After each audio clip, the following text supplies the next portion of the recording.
नमस्कार, ABP news पर हाजिर हूं मैं रोमाना इसार खान। वक्त हो गया है आपके अपने शो घंटी बजाओ का, और आज घंटी बजाओ में बात होगी रूस यूक्रेन युद्ध के कारण भारत में लोगों की कमाई पर मंडरा रहे संकट की। अब सवाल यह है कि करीब 5000 किलोमीटर दूर जो लड़ाई चल रही है यूक्रेन की जमीन पर, वो कैसे हमारे देश में लोगों की कमाई पर असर डाल सकती है।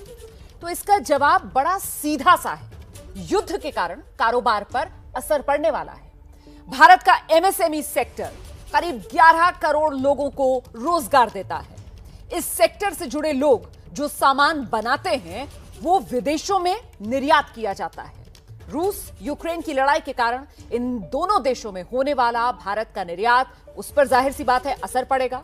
निर्यात पर असर का मतलब यह है उद्योगों को घाटा, और अगर सामान बिकेगा ही नहीं तो फिर उसे बनाने वालों की कमाई कैसे होगी।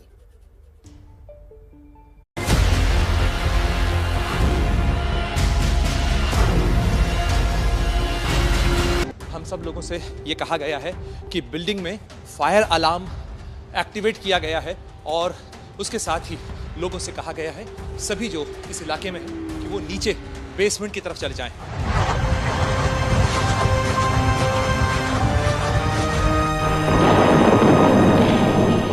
सिर्फ 2 दिनों में दुनिया ने देख लिया कि जब जंग होती है तो उसका नतीजा क्या होता है।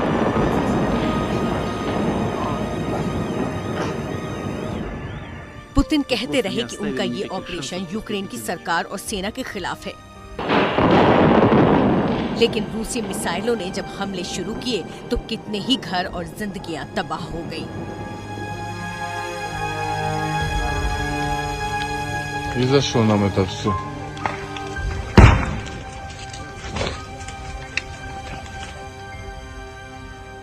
यूक्रेन की राजधानी कीव से कुछ ही दूरी पर बनी ये इमारत करीब 200 लोगों का आशियाना थी, अब नहीं है।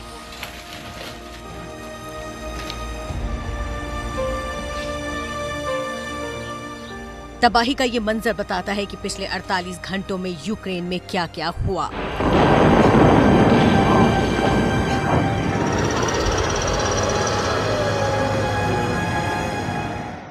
ये बात सही है कि युद्ध जहां होता है सबसे ज्यादा तबाही वहीं होती है, लेकिन जंग का खामियाजा पूरी दुनिया भी भुगतती है। रूस और यूक्रेन के बीच में हुई इस लड़ाई के साइड इफेक्ट सामने आने लगे हैं महज 2 दिनों के भीतर ही।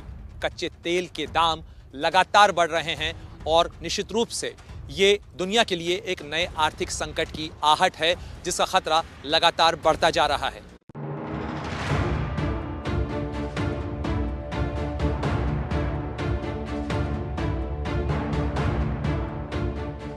भारत भी इस खतरे से अछूता नहीं। इस बात की आशंका बढ़ती जा रही है कि यूक्रेन युद्ध के कारण महंगाई और रोजगार का संकट और बढ़ जाएगा। कोरोना के वक्त लगे झटके से उबरने की कोशिश में लगे छोटे उद्योग अब एक और झटका झेलने के लिए तैयार नहीं है, लेकिन हालात वैसे ही बनते दिख रहे हैं, क्योंकि भारत का रूस और यूक्रेन दोनों से ही गहरा कारोबारी रिश्ता है। रूस की बात करें तो 2020-21 में भारत ने वहां से करीब 40,000 करोड़ का आयात किया और लगभग 19,000 करोड़ का निर्यात। इस तरह दोनों देशों के बीच कुल 60,000 करोड़ का व्यापार हुआ। इसी तरह यूक्रेन से भारत का आयात लगभग 16,000 करोड़ और निर्यात 3,500 करोड़ के आसपास है। युद्ध के कारण रूस और यूक्रेन के साथ भारत के इस कारोबार पर बड़ा असर पड़ने की आशंका है। डिफेंस सेक्टर, क्योंकि भारत की जो डिफेंस में आत्मनिर्भरता आ रही थी, उसमें जो रॉ मटेरियल या जो उसमें पुर्जे इस्तेमाल होते थे आज भी वो रशिया से आते थे, उन पर सीधा सीधा असर होगा। भारत की बहुत सारी केमिकल इंडस्ट्रीज, फार्मास्यूटिकल्स रशिया पर आधारित थी, वहां पर सीधा सीधा असर होगा, आयात में भी निर्यात में भी दोनों तरफ। टूरिज्म सेक्टर पर असर पड़ेगा, हॉस्पिटैलिटी सेक्टर पर सीधा सीधा असर पड़ेगा, एविएशन सेक्टर पर असर पड़ेगा। और हमें ये ध्यान रखना चाहिए ये सारे सेक्टर्स वो हैं, खासकर बाद के जो 3 मैंने नाम लिए, जो कि पैंडेमिक की वजह से पहले से ही बहुत ज्यादा लड़खड़ाए हुए हैं। ये असर कैसे होगा ये समझने के लिए आपको ले चलते हैं उत्तर प्रदेश के गाजियाबाद। इस औद्योगिक नगरी में सैकड़ों छोटी बड़ी इंडस्ट्रीज हैं। पिछले कुछ दिनों में इन औद्योगिक इकाइयों में तैयार माल कुछ इस तरह पैक पड़ा हुआ है। दरअसल गाजियाबाद में करीब 100 ऐसी फैक्ट्रियां हैं जो रूस और यूक्रेन दोनों के साथ इंपोर्ट एक्सपोर्ट करती हैं। रूस और यूक्रेन के बीच तनाव बढ़ने के साथ ही इनके कारोबार पर असर शुरू हो गया। अब यूक्रेन में एक्सपोर्ट की सप्लाई चेन बंद हो चुकी है, मतलब सामान भेजने का फिलहाल कोई रास्ता नहीं है। पिछले सप्ताह तक डिस्पैचेस कर दिए थे, वो हो गए हैं।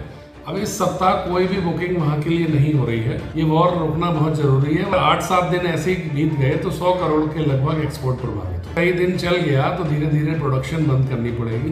देखिए, एमएसएमई सेक्टर का योगदान भारत के एक्सपोर्ट में करीब 50% का है। अगर हम पूरे भारत की बात करें तो अगर आयात निर्यात इंपोर्ट एक्सपोर्ट इफेक्ट होता है तो एमएसएमई सेक्टर, जो कि भारत में करीब 6.5 करोड़ के आसपास हैं, 11 करोड़ लोगों को ये नौकरी देते हैं, उन पर सीधा असर पड़ता है। क्योंकि जब आप एक्सपोर्ट नहीं कर पाएंगे, सप्लाई डिसरप्शंस युद्ध के कारण होंगे, तो उसमें लाजमी बात है कि उन एमएसएमईज की ओवरऑल परफॉर्मेंस पर, उनकी ग्रोथ पर, उनके विकास पर सीधा फर्क पड़ेगा।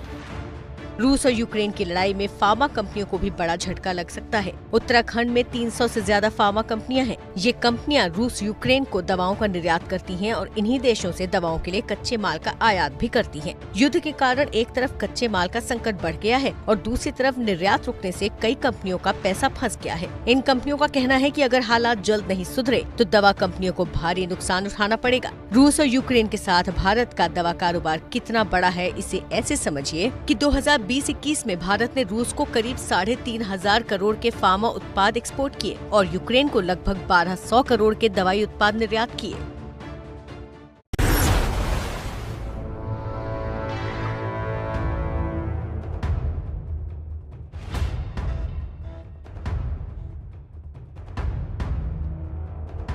रूस और यूक्रेन के बीच चल रही जंग का बड़ा असर कपड़ों के कारोबार पर भी पड़ सकता है।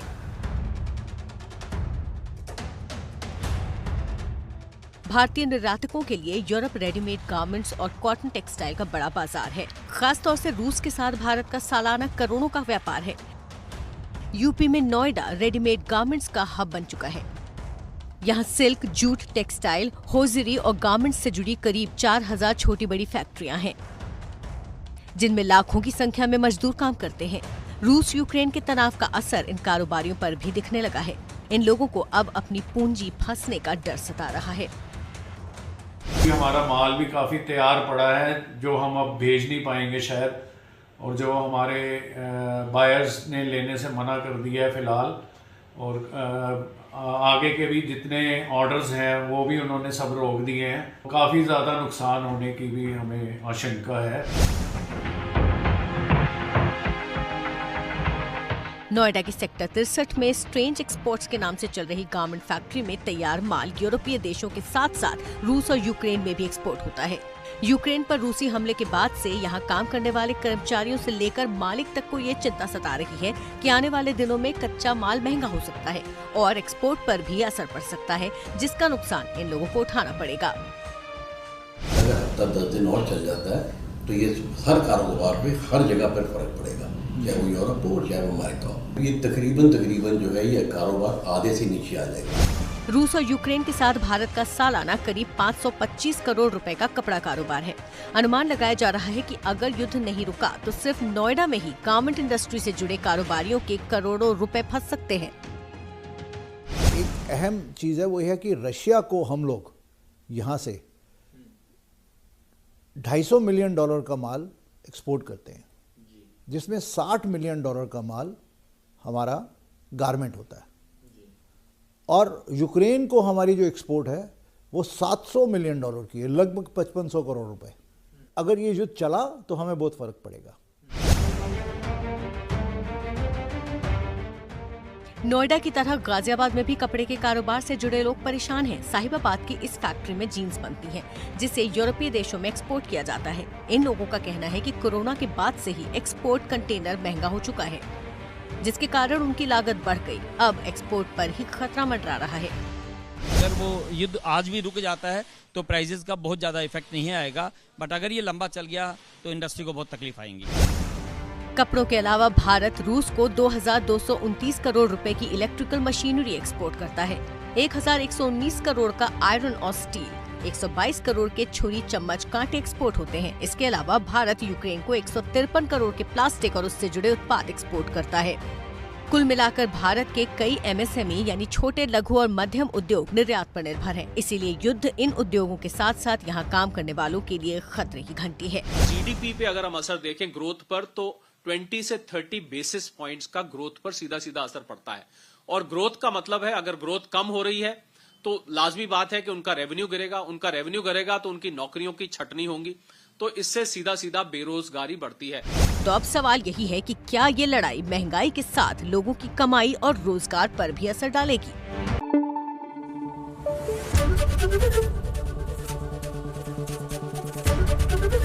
ABP न्यूज आपको रखे आगे।